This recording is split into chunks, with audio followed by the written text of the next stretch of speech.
What happened yesterday on Gorman was unprovoked genocide. The United States of America is finally running out of ways to sell genocide to the world. Christian Zionism will be indicted because people will associate it with fake American Christianity. Russia and China could have done something about this genocide, but chose not to. China could have at least sanctioned Israel, but didn't. Christian nationalism was being used in the Canadian Conservative Party, but lost the last federal election because of it. Now there's a struggle to force them out as the prevailing ideology. Now Danielle Smith is the reason why a lot of conservatives want to push them out. Who is Danielle Smith? She's the Premier of Alberta who wants to separate and create a white nationalist state against First Nations treaties. We should not condemn all the younger Jews. Should we condemn them to wish to ally with Hamas against the Israeli Zionist state? No, we should support them. Do you know what I hate? I hate how my association with Comrade Ned is treated with such hate, such bigotry, and unjustified opportunism. You, who hate Ned, you hate him because he represents the ideas of Gen Z and Gen A Jews. He is 40 now and still opposing the Zionist state of Israel. What many refuse to see is that Comrade Ned knew that this is what Zionism was always going to do to Palestinians. Where other anti-Zionist Jews refuse to compare the Zionists to Nazis, Comrade Ned was always making this comparison. Not just that, but Comrade Ned predicted a Palestinian Holocaust as far back as 2015. Hello, this is Comrade Net. First of all, in respect to Jason Unruh, I disagree with him. When the United States of America finally cuts off all support for the State of Israel, it will not be Christian Zionism and Christian nationalism which gets blamed for this ongoing Palestinian Holocaust that we're seeing right now.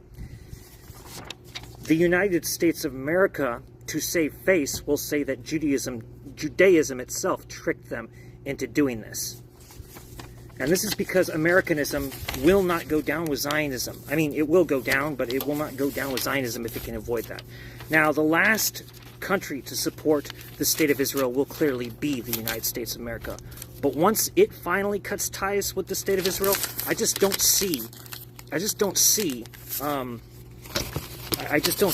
notion that Jason has that the actual culprits that have been behind all of this will actually be brought to justice. No, it is so much more easier for the United States of America to blame this all on Judaism than to fess up with the fact that settler colonial projects are to blame for this. Now, contrary to popular belief, I don't control Jason Unruh. I showed him many things that he could not ignore, things that other people are jealous of that they wish I would have showed them, but Jason Unruh managed to cultivate a level of trust that remains very rare. And I cultivated a level of trust with him because I showed him literally everything. What I didn't show others, I showed to Jason.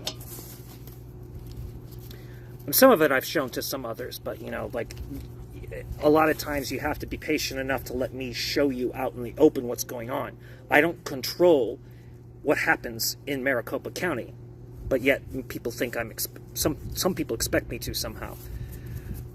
I can't control who is willing to talk up front, who is willing to be recorded, and who is not willing to be recorded. And this is on other people's individual autonomy. But I don't control Jason Unruh. I showed him things that he could not ignore. It is known that I helped Jason Unruh overcome smear campaigns against him. This is not some conspiracy. The fact is there was a collaborated effort by white millennials in the 2010s to defame Jason Unruh, to take advantage of the fact that he clearly didn't fully understand the gender thing. In fact, it's known that Jason asked questions, which is the standard. You ask questions if you don't know that stuff, and they use this as a way to say that he was transphobic. I remember all this shit. You know, and while people say that there's no such thing as an SJW, I remember the Social Justice Warriors website. Jason Unruh is not the only one that remembers that. It's also white millennials that seem to have really instated call-out culture, otherwise known as cancel culture, which since 2020 has pretty much been something masses of people have been disillusioned by. 2020 ripped off the mask from a lot of things. A further ripping off the mask was October 7th, 2023, showing that there is no such thing as a good Zionist. Now, while what Hamas did could be considered terrorism, even by me it's considered terrorism, one must understand this. You don't have to support terrorism to understand why someone is a terrorist. Terrorism is a worthless tactic, in my opinion. It always backfires. But terrorism is the tactic of the desperate. And a terrorist is someone who specializes in terrorism. And terrorism is a tactic. And doing one or two actions of terrorism doesn't actually qualify you as a terrorist. If you want to know about a real terrorist organization, look up the Weather Underground. And I've said this before, and other Bundists have said it. Isn't it interesting that Bill Ayers, a terrorist from the Weather Underground, supports gun control?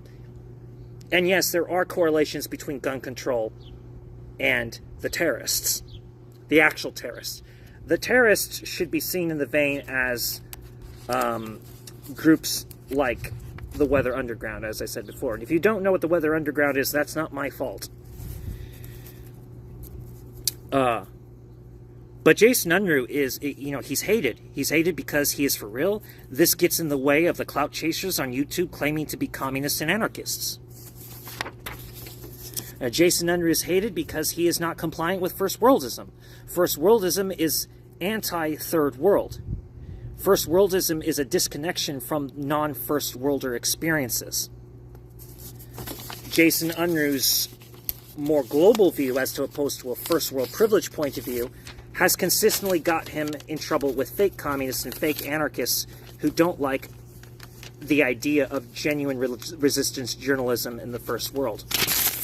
People who are this way show themselves to be who they are. And isn't it interesting that so many of the white millennials in the 2010s have now been over time ousted as far-righters or liberals in disguise, still far-righters, regardless. And yes, I would say that radical liberalism is far-right, not center-right. Radical liberalism is not even social fascism. Social democracy isn't actually social fascism either. Social fascism is what happens to social democracy when it inevitably declines. That's why throughout Europe there's a whole bunch of populist social fascism right now, because the social democracy actually is in decline over there. Not as bad as in the UK. And of course in the United States of America we never had social democracy. We had a welfare system, which was a joke, but we never had social democracy, and that's a good thing. Social democracy is the primary way to stop revolution from ever happening. This notion of harm reduction makes no sense, because if people in the United States were talking about that, why are people in the United States who talk about harm reduction always talking about healthcare, but never getting rid of the Department of Homeland Security? Real Jews can only be understood as the Torah nation or diaspora Judea. I have in my notes somewhere how to say diaspora Judea in Hebrew, and believe me when I say diaspora and exile are two different words in Hebrew. Just as real Christians have catechism, the Torah nation has the Talmud. Just as real Muslims have the Hadith, diaspora Judea has the Talmud. And by the way, the Talmud is the highest law of the Jews. It's even more high of a law than even the 613 mitzvot. The highest law of the Jews is something called the Sholosh Shavuot, or 3 Oaths, which is in the Babylonian Talmud. Now there's two Talmuds. The Babylonian Talmud and the Jerusalem Talmud, otherwise known as the Talmud Bavli and the Talmud Yerushalmi. The primary one that Jewish people use is the Talmud Bavli. Why? Because that's the Talmud of the diaspora. It's not pro-Babylonian. If you want to know how to tell when someone actually hates Jewish people, it has nothing to do with ethnicity Israel. If they think the Talmud is pedophilia, if they think the Talmud is evil or racist or any of these things, that is the sign of an actual anti-Semite. Because Talmud is connected to Torah the same way Hadith is connected to Quran and Catechism is connected to a Christian Bible. Zionism is not political Judaism. Bundism is political Judaism. Real Christians believe in Mother Mary and the 12 apostles, along with the canonized saints of Christianity. Christianity void of Mother Mary, without Mother Mary, exposes itself as misogyny and male global domination. Now, I understand that these may be hot takes for people, and I don't give two shits. The aim is to be factual here, not to placate to anyone. Now, I know there's been some confusion because I'm supportive of Jason and people Jason is around, but I'll give you an example of an actual thing that you probably don't know. while me and Luke Dublin align on a lot of things, especially on how we've helped pop up Jason Unruh more and more, one of the big differences is that Luke Dublin thinks that the side of Jason's audience that genuinely supports him is the real audience. I disagree with Luke Dublin. I think the majority of Jason's audience is actually his enemies, which is why I hate most of you. Almost all of you are keyboard warriors. Almost all of you are pretenders. None of you understand the significance of Dr. Weisfeld, which is why you can fuck off. And yes, his takes on Syria are shit, and I will deal with that. But you don't even know his takes on Syria. I would say they're shit, but even you don't. I know what those shit takes are. You don't. You assume too much. So, I am doubling down on my support of Jason Unruh. Since a certain tragedy happened to me in 2019, I was not able to go around and walk around as much where the places I'd like to go for a long time. And in that isolation, the only person I could talk to was Jason Unruh. And I would go to places, dangerous places, and introduce Jason to people that other people have been trying to want to meet. But Jason was the only one that got the direct, Jason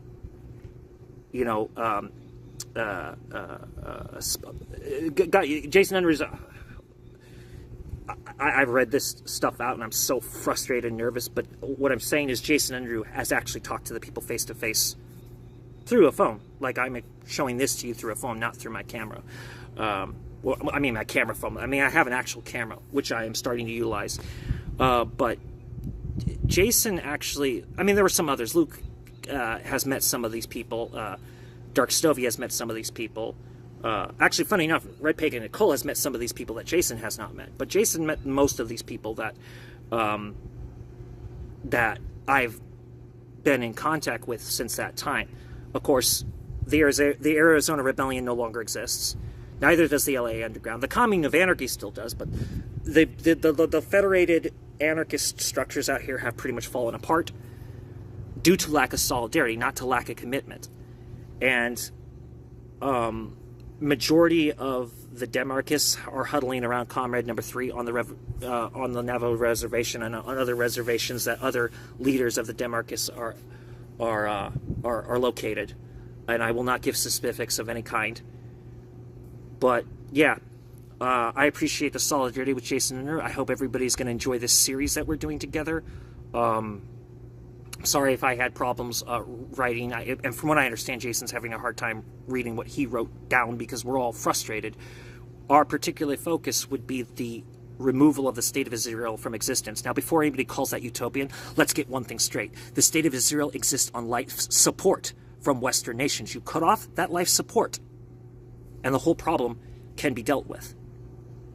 It is not utopian to talk about Palestinian liberation. The State of Israel has no right to exist on Torah grounds or secular grounds. Period. Now, there is a problem of these new Hebrews that popped up, but they should be given collective re-education. The Palestinians, on the other hand, just need liberation, and that includes Palestinian diaspora. This obsession with the nation-state is part of the problem Marxists have. Now, there are Marxists that reject the nation-state. But those of you who do, you're in the minority. Sorry, but you are. And I don't have time for fucking LARPers. I am concerning myself with the fact that the actual true Jewish nation, which is a diaspora nation and always has been, and this should be evident if you read the books of Moses, which never see the Jewish people into the Holy Land. We've always been a diaspora nation. Eretz Yisrael, or Land of Israel, is wherever Jewish people develop large community. That place they call the Land of Israel, or Eretz Yisrael, is not Eretz Yisrael or the Land of Israel.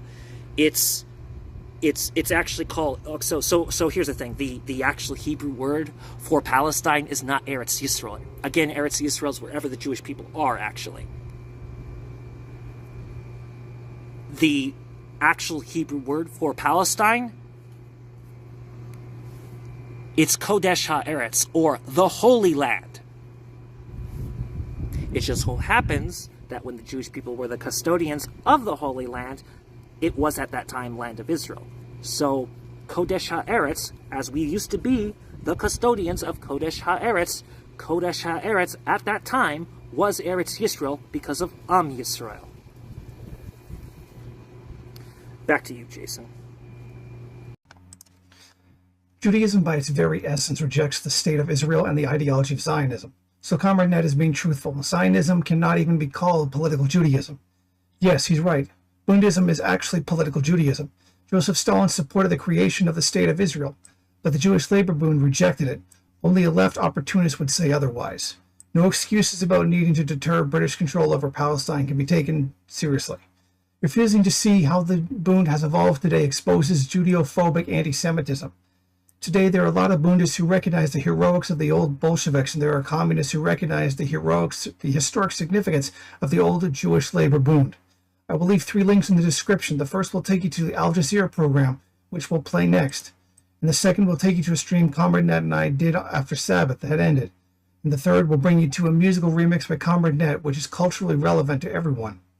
Now I will turn it over to the Al Jazeera program called The Take. This video came out on YouTube on the exact date of the 27th of May, 2025.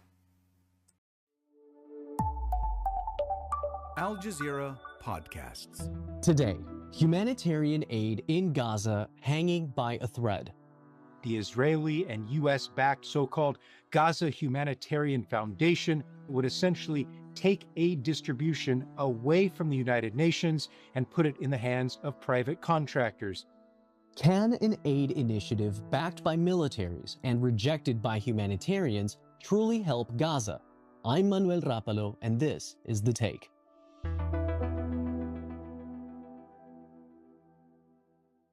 My name's Ali Harb. I am a journalist for Al Jazeera English, based here in Washington, D.C., where I cover U.S. politics and foreign policy.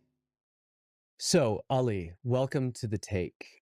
The latest news that we're hearing is that Hamas has agreed to a proposal by U.S. Special Envoy Steve Witkoff for a Gaza ceasefire. We've heard this type of news before. This is exactly the type of thing that gets a lot of people feeling hopeful. Is this time different? One can only hope, but only time will tell. As you mentioned, we heard this early in May of last year when Hamas agreed to a proposal put forward by Qatar and Egypt.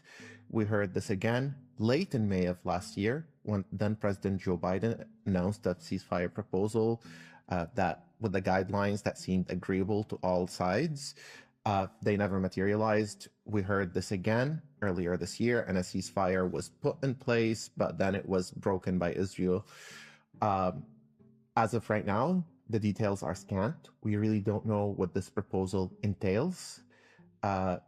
So cautious optimism is there, but we don't know where it's going to lead and how it's going to play out. We know the Israelis have not agreed to it publicly. But I'll say one thing, that this horrific war that's ongoing, only one person can stop it, and that's Benjamin Netanyahu. And for Netanyahu to stop this war, he needs to feel the heat and the pressure from the United States, which is Israel's top military aid donor, and which gives Israel all the spare parts and diplomatic and political backing to carry out this war. So how this ceasefire proposal will play out will depend on the Trump administration's willingness to pressure Netanyahu to take it, and not just take it in the way that he did earlier this year, but to take it and stick to it. Ali, on Sunday evening, I went to bed after seeing images on social media of charred bodies after Israeli forces bombed a school-turned-shelter. The overnight bombardment sparked fires in the classrooms where forcibly displaced Palestinians were sleeping. Civil defense have been pulling out charred bodies. The humanitarian crisis is deepening, including 500,000 people being starved. There's a lot to unpack here when it comes to the humanitarian situation, but now there's this new plan for delivering aid in Gaza that critics are saying could, quote, militarize humanitarian aid. What does that mean? So, since the beginning of the war, the humanitarian aid to Gaza has been delivered through the United Nations and its local partners on the ground, meaning United Nations agencies, be it the World Food Program or UNRWA, bring in the aid, they distribute it to local NGOs, to local bakeries. Another agency that gets left out is the World Health Organization, because this aid includes medical supply and it gets to the hospitals through the World Health Organization. The Israelis are trying to revamp that entire system and put the aid in the hands of an American company, or allegedly an American company. We really don't know who will operate this company and how it will operate. We know that from public reporting, and we know from previous Israeli comments that this is an Israeli idea, right? So the origins are Israeli, but it's being presented as an American company that will deliver aid in specific areas. So people will have to go to those zones. And before we get into all that, we should note that the name of this organization is called the Gaza Humanitarian Foundation. If you've never heard that term before, I'm speaking to the viewers, you're not alone. Ali, what do we know? Because from what I can tell, there's a lack of information out there about this organization. Not a whole lot that we know about the background of the people who are running it. What can you tell us about that? So we know very little, and that itself means we know a lot. We know that it's opaque. We know that it's not transparent. And we know that the humanitarian community as a whole, the United Nations, its agencies, the NGOs working on the ground, are being asked to trust this unknown, newly formed entity. Just trust the plan. But there's very little about it out there. We know that it is registered in Geneva. We know that the person who was in charge of it, supposedly, and who was going around talking it up to media outlets, has stepped down. The executive director of the Gaza Humanitarian Foundation, tasked with leading new aid distribution efforts, has resigned with immediate effect. Jake Woods' resignation comes just 2 months after he was asked to lead the organization. Beyond that, there hasn't been a lot of details to allay some of the concerns that have been voiced about the militarization of aid, about using aid to displace civilians. So again, everybody's being told, just trust this entity that nobody knows anything about. Ali, I want to ask you about not the objectives of the Gaza Humanitarian Foundation, but how exactly we might expect it to operate. Like, what would that look like in practice? According to the reporting that's out there, the foundation will set up a few distribution centers in the south of the Gaza Strip. And people will have to physically walk on foot, because there are hardly any vehicles left in Gaza, to these distribution centers. Now, how they will receive the aid is not clear, but there is reporting out there that they will have their biometrics taken, including facial recognition technology, where they will receive aid. We don't know how much aid they will be receiving. And it's not clear if they will be able to return to the north, if they've come from the north of Gaza to the south of Gaza to this distribution center, or if they will have to stay in the north. We've seen ideas that there would be sort of temporary settlements set up next to these distribution centers. And a big concern, especially with the use of biometrics, is that all of this information will be fed back to the Israeli military, knowing the close ties between this foundation and the Israeli military in Israel. It was envisioned by Israel. And two, that they take your biometrics, and the American guard or the multinational guard who's in there, we don't know what nationality of these people will be, will say, oh, we have a record that you were, for example, you served in a health ministry, which is quote unquote run by Hamas. Therefore, you're not going to receive aid. Even worse, we're going to tell the Israelis to come and drone you on your way back. So there are all these serious concerns about how this will run. And I want to get into those criticisms here coming up, but what we do know is that when it comes to the delivery of humanitarian aid in Gaza, it has been up to the United Nations to carry out that work. How does this new plan either keep the UN involved or change the role of the United Nations in Gaza? And why does that matter? It matters a lot because the United Nations humanitarian missions are driven by a few principles: humanity, neutrality, impartiality, independence. So humanitarian aid must be delivered without any preference for political affiliations, for religion, for the people receiving it, other than need. If you need aid, you get aid. When you sideline the United Nations, you could easily get around those principles, and you can weaponize aid more than it is already weaponized, not just in how much aid you allow into Gaza, which Israel has been using this opening the tap a little bit, closing it a little bit to advance its political and military aims. Now you're controlling how it's distributed and therefore who receives it. The Gaza Humanitarian Foundation has said that it's open to working with humanitarian partners, that it wants to work with them. But that begs the question, why do you want to work with them when there's already a system in place? Now, the humanitarian actors have said, we will not give cover to something that could be so nefarious. That was going to be my next question for you, because it's my understanding that the UN itself has said that they don't want to participate in this. I believe there's even been criticism from within the Israeli government criticizing the feasibility and workability of this plan. If there's so much pushback, even internally in Israel, how sustainable is this plan really? We still don't know how much Israel's committed to it, right? We've seen previous mechanisms for delivering aid outside of the normal, get the aid through the land crossings to those who know how to distribute them. We've seen alternatives, right? Like the airdrops. That didn't work out. They were dropping on people's heads and killing them, and you couldn't do airdrops in sufficient quantities.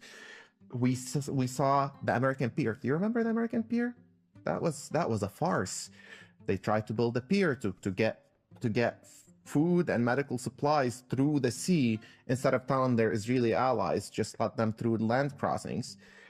That failed, and the pier cost $300 million, give or take, and drifted into the Oceanian Sea, that is. It's not certain that this will work, but if Israel is committed to politicizing the aid and continuing the policy of starvation while delivering basic, and this is not my word, this is the word of Israeli Prime Minister Benjamin Netanyahu, basic food supplies to Gaza to keep its allies at bay, we could see a scenario where this whole endeavor is not really working in feeding the people of Gaza or in delivering humanitarian aid, but that it would be pushed as, to quote UN officials, fig leaf for the policy of starvation.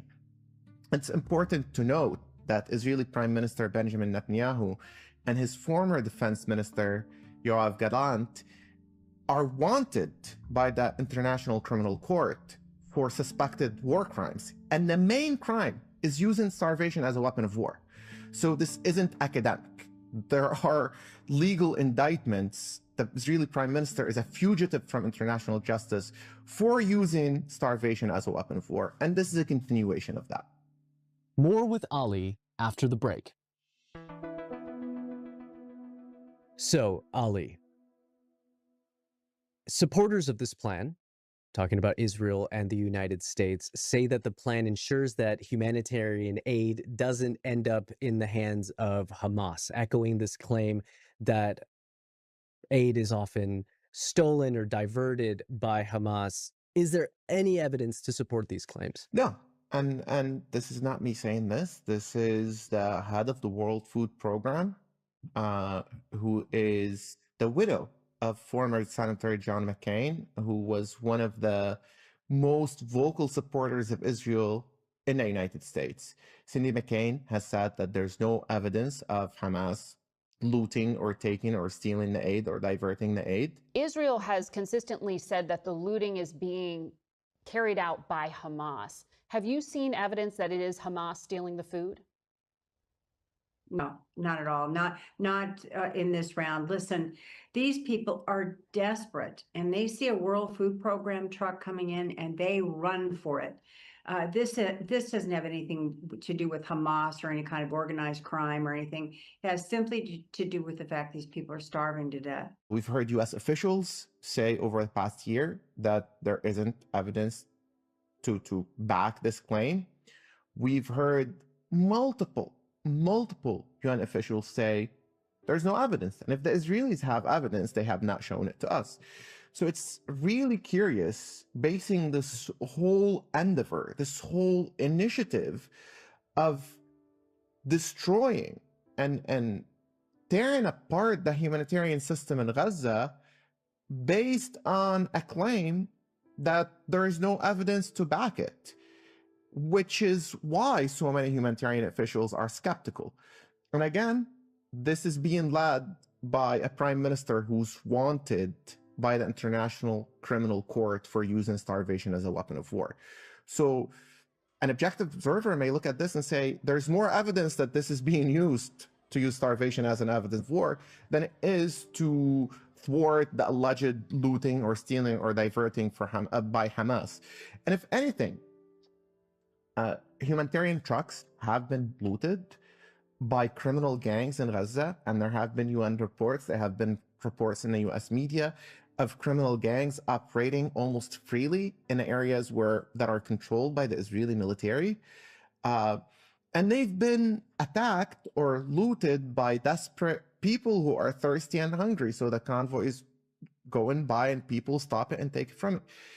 And the issue here is that Israel has been systemically killing police officers and guards who are securing the aid and openly brag about it. They say these are Hamas members because Israel has come to treat the civil state in Gaza, everything that is related to the governance of Gaza, as Hamas and therefore a legitimate target. And this feeds into diverting the aid into a new mechanism to dismantle any semblance of autonomy that Palestinians have. Because even though the United Nations is delivering the aid, on the ground, it's through local Palestinians, and they don't want any Palestinian involvement. They want to strip what remains of Palestinian autonomy and what remains of Palestinian governance in the Gaza Strip. Palestinians in Gaza are desperate for aid, but we have heard from some Palestinian officials who say that this new plan is an effort to, quote, corral the Palestinian population. Can you explain what they mean by that? Yeah, so there's a Wall Street Journal report from June of 2024 that talks of an Israeli proposal to turn Gaza into humanitarian bubbles, or what Netanyahu called sterile zones. Sterile, think of the word sterile, no life, internment camps, basically, where people have to be by this aid distribution center that are guarded and overseen by the Americans, and that would be the only place in Gaza where they would get basic food supplies. So there are major concerns that this is at its core a displacement initiative. You lure people by food into an internment camp, and then subsequently you say, okay, we struck a deal with country X that will accept you if you want to leave, because this is the only way you could live in Gaza. And it would be presented as voluntary migration, having destroyed the whole of the Gaza Strip, having destroyed any element of life in it, and having even diverted humanitarian aid and made it so little and so confined to a certain geographical area that the only choice you would have is to leave the Gaza Strip, which is Trump's plan, right? Depopulating and owning Gaza. So there are concerns that this is a vehicle for internal displacement, if not ethnic cleansing of Gaza's population. I mean, the scenario that you're painting is very bleak, but it's one that we've heard from analysts many times before, this idea that the ultimate plan is the forced displacement of people, the ethnic cleansing of the Gaza Strip. Finally, Ali, do you see a scenario where the project that's being proposed right now, this Gaza Humanitarian Foundation, instead of alleviating the crisis, will only deepen the humanitarian crisis? Oh, absolutely. That's not just a scenario. That's the only scenario. We know the people behind it are the Israeli government. we know what the Israeli government wants to achieve. Like that's the thing. It's not like Israel's hiding its motives. It's not like Israel is trying to tell us we want to feed the people of Gaza and give them aid and let them live in peace. No, Benjamin Netanyahu is on the record saying in last week we want to create sterile zones, move people there, and he's on the record as saying that the only ceasefire he would agree to is one that would disarm Hamas and eliminate Hamas. But the third part is implementing Trump's plan, the ethnic cleansing of Gaza. These are their aims, and they're telling us this is what they want to achieve, and this is one of their projects. So one can only assume that this project is set up to help their stated aims and their stated goals.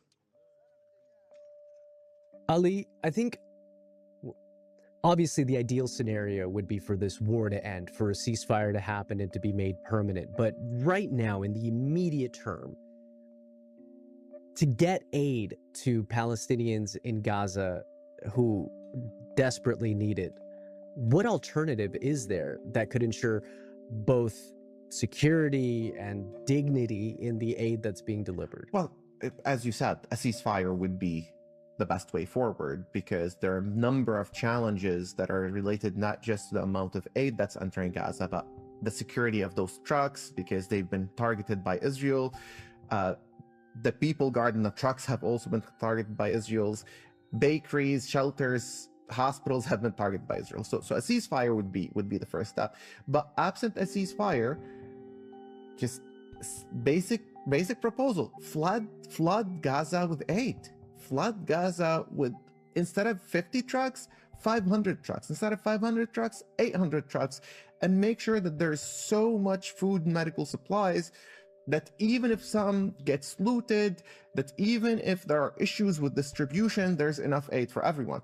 But as we know, Israel has done the opposite of that, which is prevent any aid from entering, and then under immense international pressure, only allow a little bit of aid, what many people have described as a drop in the ocean. Ali, thank you for joining us today on The Take. Thank you for having me.